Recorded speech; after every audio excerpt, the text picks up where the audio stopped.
It was supposed to be the last weekend of summer. 7 friends from college decided to drive out to Black Hollow Camp, an abandoned summer retreat that had been closed for years after a drowning incident. The place was overgrown, the cabins falling apart, but it was perfect for drinking, swapping stories, and saying goodbye before real life started. When they arrived, the fog was already rolling in from the lake. The group set up in the main lodge.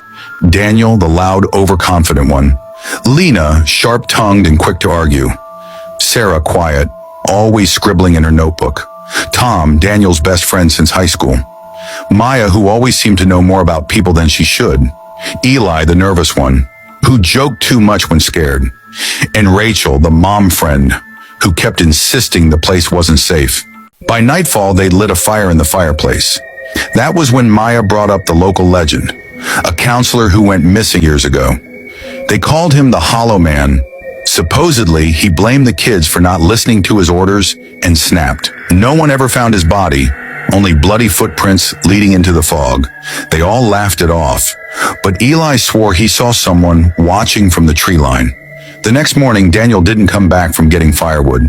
They found him by the shed, throat slashed open, his body sitting upright like someone had carefully placed him there. At first, they thought it was an accident, until they saw the bloody footprints leading into the fog. Panic set in. The nearest town was 30 miles away.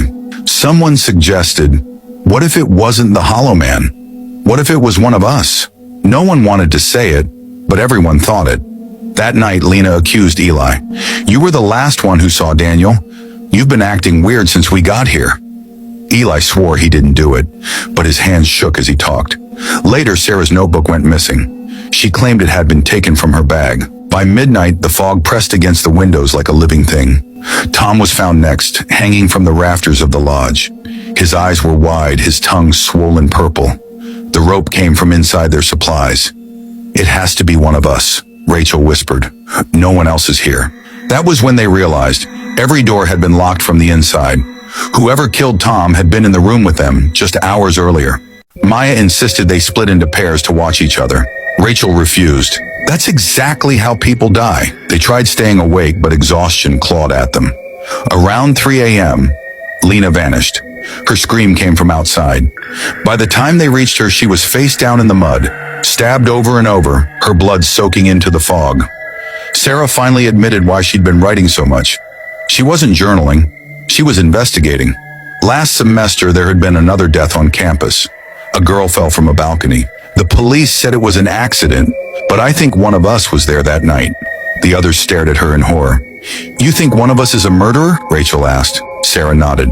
They huddled in the lodge, exhausted, when Rachel said softly, You know what's funny? The drowning that shut this camp down? It wasn't an accident either. Her voice was calm, almost detached. I was here, years ago. They never blamed me because I was a kid, but I told the others to go swimming, even though I knew the water was too deep. I watched him drown. I wanted to see what it felt like to let someone die. She smiled faintly, eyes glazed with memory. And now I know what it feels like to kill them myself. Rachel pulled a bloodied knife from beneath her coat. The fog outside swallowed their cries whole.